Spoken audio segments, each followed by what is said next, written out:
Welcome back, loyal fans of the Red and Blue Rivalry Podcast, brought to you by the Say What You Like Podcast. This is episode 5, and in this episode, we're discussing the offensive line of the San Francisco 49ers and the Dallas Cowboys. Now, this has been the strength historically for Dallas. Whenever Dallas has been good, they've always had a good offensive line. So I'm going to defer to you. Talk to me about this iteration. You know, they were great a few years ago. They had some injuries.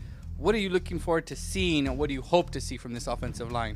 I'm looking forward to seeing 3 perennial All-Pros, not just Pro Bowlers, All-Pros on the offensive line. You got Tyron Smith, number 77 at left tackle. Arguably, he's still the best left tackle in the game. He's played through some nagging injuries, a back injury that's been nagging him over the past couple of seasons, upper extremities where he's had to wear a brace on his elbow. But outside of that, he's still consistently shutting down the best pass rusher on each and every team that we face off in the season. So I think he's still one of the best, if not the best left tackle in the league. He shuts them out. And then you have number 70, the right guard, Zach Martin, who's arguably the best guard in the NFL and has been ever since he stepped foot in the NFL in 2014. He can beat you in any way, whether it's with strength, whether it's with technique, hand placement, footwork, grit, and determination. He is the total package as a guard. I mean, he's the only guard that I can say rivals Larry Allen. Any way you want him to beat you, he can. And then our last All-Pro, number 72, the center, Travis Frederick, who's going to be a huge improvement for the O-line in 2019. Frederick sat out the entire 2018 season with Guillain-Barré syndrome, but he's a 4-time Pro Bowler, a team captain, and he's invaluable with his knowledge of protections and line calls. So I think there's going to be a huge leap forward for the Cowboys offensive line and return to those glory days of, 2014 and 2016. Yeah. When you look at them, the question I have for you about them is the injuries. I mean, Frederick, will he be 100% coming back, from that disease? Tyron Smith, is he 100% healthy? And then you still have, holes at left guard and right tackle. So let's talk about those. What do you want to see those positions? Who do you want to see those positions filled by? And what are you hoping for? I mean, you can't expect all pros on those positions, but what are you looking for? And what do they need to do for Zeke to be able to run free? At the other guard spot, we have Connor Williams, the second-year pro, who I admit struggled early on in the season as a rookie. But he's added a little beef to his frame. So hopefully that will help with him in the protection against the bull rush, because he did struggle. He just did not have the size and the strength to handle that consistently from NFL pass rush inside. So with a couple of pounds, I think he'll be okay. He was replaced by Xavier Su'a-Filo during about mid-season. But like I said, a lot of people feel like Connor Williams' strength would be to be at right tackle, where La'el Collins currently is.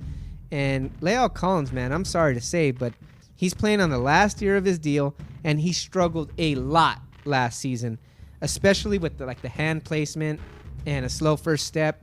He gave up 9 sacks on the season, which led the Cowboys. So he is the weak link on the chain that is the Cowboys offensive line. So maybe we'd like to see sometime in the future, maybe not in 2019, but Connor Williams slide on over to the right tackle spot and let Connor McGovern, the rookie from this season, slide on and take Connor Williams' spot at guard.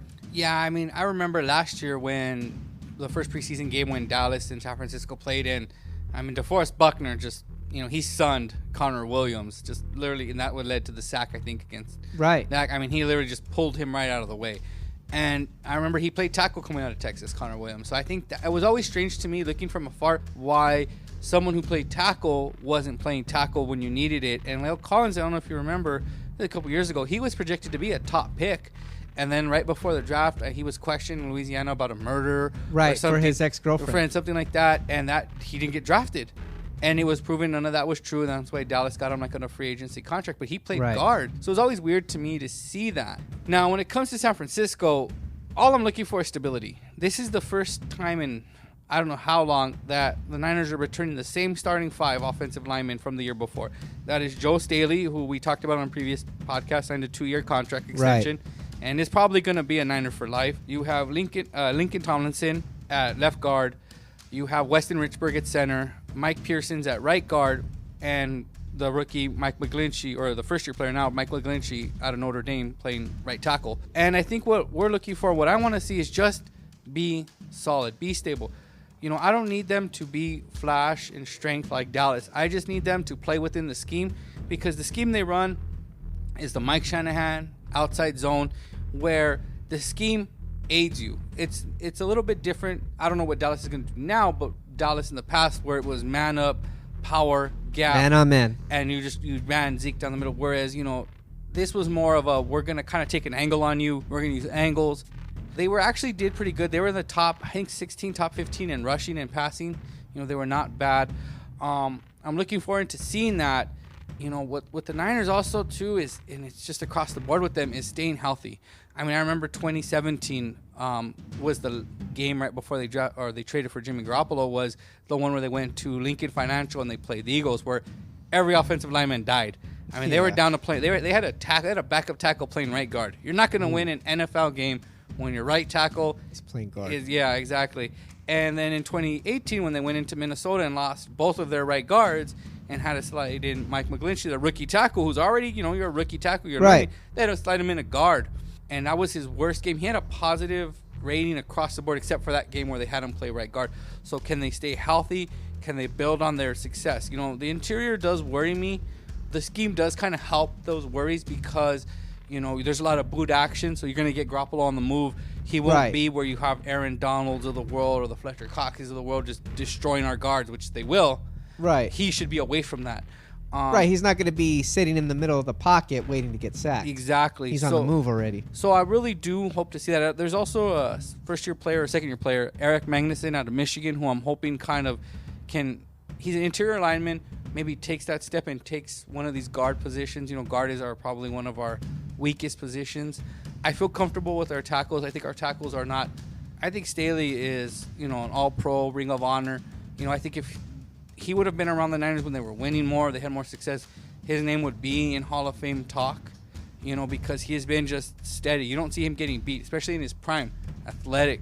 But, you know, sometimes those kind of things come with winning. Yeah. So he's solid. McGlinchey.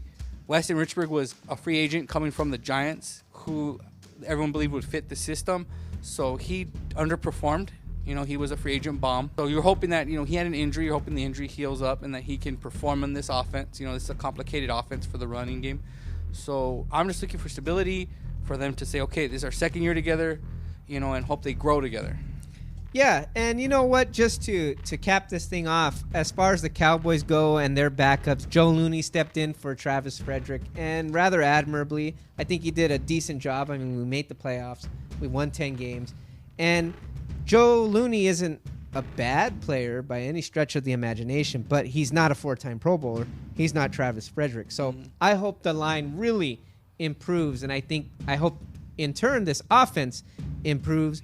We got the former New England Patriot Cam Fleming as the swing tackle. So if Tyron Smith has those nagging injuries and they have to miss a game, at least we got a serviceable backup that can fill in for a game or two and not give up 8 sacks like Chaz Green did. Well, that's the Atlanta game. Yeah, that was the worst. That game still, I mean, gives me nightmares. I mean, you could have done day, better left I tackle. could have blocked these guys just as well as Chaz Green. You would have got a penalty for tripping him, but at least Dak didn't have to take a sack. At least Dak didn't get hit. Poor guy. So, you know, I feel good with the depth. I think the Cowboys have good depth. I think they have an outstanding top 3 linemen.